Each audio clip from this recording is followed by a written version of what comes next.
Hey guys, welcome back to the channel. ಮೊದಲನೇದಾಗಿ W ಒಂದು famous moment ಕಡೆ ಬರೋದಾದ್ರೆ, ನೀವೆಲ್ಲರೂ ಕೂಡ ಆಟಿಟ್ಯೂಡ್ ಏರಾ ಟೈಮಲ್ಲಿ ಹುಟ್ಟಿಲ್ಲ ಅಂದ್ರೂ ಕೂಡ ಇಂಟರ್ನೆಟ್ ಅಲ್ಲಿ ಹಾಗೆ ಕ್ರೋಮ್ ಬ್ರೌಸರ್ ಅಲ್ಲಿ ಈ ಒಂದು ವೈರಲ್ ಡಬ್ಲ್ಯೂ ವಿಡಿಯೋನ ಖಂಡಿತವಾಗ್ಲೂ ಕೂಡ ನೋಡಿರ್ತೀರಾ. ಆಟಿಟ್ಯೂಡ್ ಏರಾ ಟೈಮಲ್ಲಿ ನಮ್ಮ DX ಅವರ ಎಂಟ್ರಿ ಆಗಬೇಕಾದ್ರೆ ಒಂದು ಹುಡುಗಿ ತನ್ನನ್ನ ತಾನು ಫ್ಲಾಶ್ ಮಾಡ್ಕೊಂಡಿರ್ತಾರೆ, ಅಂದ್ರೆ ತನ್ನ ಪ್ರೈವೇಟ್ ಭಾಗನ ತೋರಿಸಿರ್ತಾಳೆ.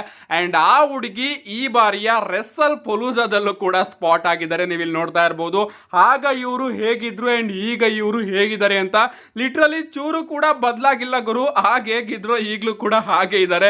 ಅಂಡ್ ರೆಸ್ಸಲ್ ಪೊಲೂಜಾದಲ್ಲೂ ಕೂಡ ಒಂದು ಬಾರಿ ನಮಗೆಲ್ಲರಿಗೂ ಕೂಡ ಫ್ಲಾಶ್ ಮಾಡಿದ್ರೆ ಇನ್ನೂ ಕೂಡ ಆ ಒಂದು ಓಲ್ಡ್ ಮೂಮೆಂಟ್ ಮತ್ತೊಮ್ಮೆ ನಮ್ಮೆಲ್ಲರಿಗೂ ಕೂಡ ನೋಡೋದಕ್ಕೆ ಸಿಗೋದು.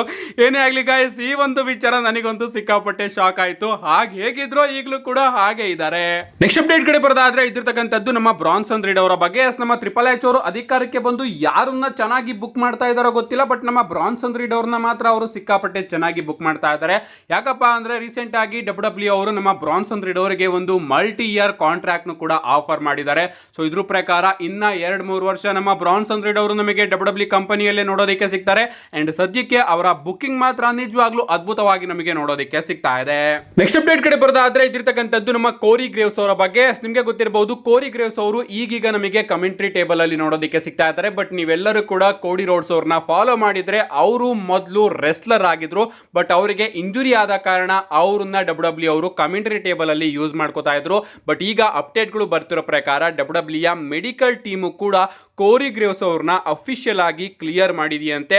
ಸೊ ಪ್ರಾಬಬ್ಲಿ ಆದಷ್ಟು ಬೇಗ ಕೋರಿ ಗ್ರೇವ್ಸ್ ಅವರ ಇನ್ ರಿಂಗ್ ರಿಟರ್ನ್ ನಮಗೆ ನೋಡೋದಕ್ಕೆ ಸಿಗಬಹುದು. ನಮ್ಮ ಕೋರಿ ಗ್ರೇವ್ಸ್ ಅವ್ರು ಏನಾದರೂ ಒಪ್ಕೊಂಡ್ರೆ, ಅಫ್ಕೋರ್ಸ್ ಒಪ್ಕೋತಾರೆ ಅಂತ ಅನ್ಕೋತೀನಿ, ಡಬ್ಲ್ಯೂ ಅವರು ಪ್ಯಾಟ್ ಮೆಕಫಿ ಆಗಿ ಕೋರಿ ಗ್ರೇವ್ಸ್ ಅವರ ನಡುವೆ ಒಂದು ಮ್ಯಾಚ್ ನು ಕೂಡ ಪ್ಲಾನ್ ಮಾಡಬಹುದು. ಆಗಿಂದನೂ ಕೂಡ ಇದರ ರೂಮರ್ಸ್ ಗಳು ಬರ್ತಾ ಇದೆ.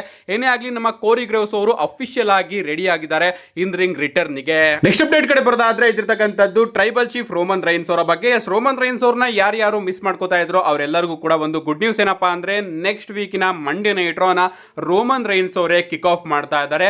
So Monday night raw opening ಅಲ್ಲಿ ನಮಗೆ ಟ್ರೈಬಲ್ ಚೀಫ್ ರೋಮನ್ ರೈನ್ಸ್ ಅವರ ಎಂಟ್ರಿ ನೋಡೋದಕ್ಕೆ ಸಿಗುತ್ತೆ. ಲಿಟ್ರಲಿ ನಾನಂತೂ ಸಿಕ್ಕಾಪಟ್ಟೆ ಕಾಯ್ತಾ ಇದ್ದೀನಿ ರೋಮನ್ ರೈನ್ಸ್ ಅವರು ಮಂಡೇ ನೈಟ್ ರೋ ಓಪನಿಂಗ್ ಅಲ್ಲಿ ಬಂದು ಯಾವ ವಿಚಾರನ ಮಾತಾಡ್ತಾರೆ ಅಂತ. ಸೊ ಅವ್ರೇನಾದ್ರು ಜೇ ಊಸೋ, ಜಿಮ್ಮಿ ಊಸೋ ಇವ್ರ ಬಗ್ಗೆ ಮಾತಾಡ್ತಾರ, ಸೆತ್ ರೋಲಿನ್ಸ್ ಅವರ ವಿಷನ್ ಬಗ್ಗೆ ಮಾತಾಡ್ತಾರ ಅಂತ. ಏನೇ ಆಗ್ಲಿ, ರೋಮನ್ ರೈನ್ಸ್ ಅವರ ಪ್ರೋಮೋ ನಮ್ಮೆಲ್ಲರಿಗೂ ಕೂಡ ಮಂಡೇ ನೈಟ್ ರೋ ಓಪನಿಂಗ್ ಅಲ್ಲೇನೆ ನೋಡೋದಕ್ಕೆ ಸಿಗ್ತಾ ಇದೆ. ನೆಕ್ಸ್ಟ್ ಅಪ್ಡೇಟ್ ಕಡೆ ಬರೋದಾದ್ರೆ, ಇದ್ದಿರ್ತಕ್ಕಂಥದ್ದು ನಮ್ಮ ಒಬಾ ಫೇಮಿ ಅವರ ಬಗ್ಗೆ. ನಿಮಗೆ ಗೊತ್ತಿರಬಹುದು, ರೀಸೆಂಟ್ ಆಗಿ ಆದಂತಹ NXT ಶೋ ಅಲ್ಲಿ ನಮ್ಮ ಒಬಾ ಫೇಮಿ ಅವರು ತನ್ನ NXT ಚಾಂಪಿಯನ್ಶಿಪ್ ನ ಸೋತೋಗ್ತಾರೆ. ಆಗ ರೂಮರ್ಸ್ ಗಳು ಬರೋದಕ್ಕೆ ಶುರು ಆಗುತ್ತೆ, ಆದಷ್ಟು ಬೇಗ ಒಬಾ ಫೇಮಿ ಅವರು ನಮಗೆ ಮೇನ್ ರಾಸ್ಟರ್ ಅಲ್ಲಿ ನೋಡೋದಕ್ಕೆ ಸಿಗಬಹುದು ಅಂತ.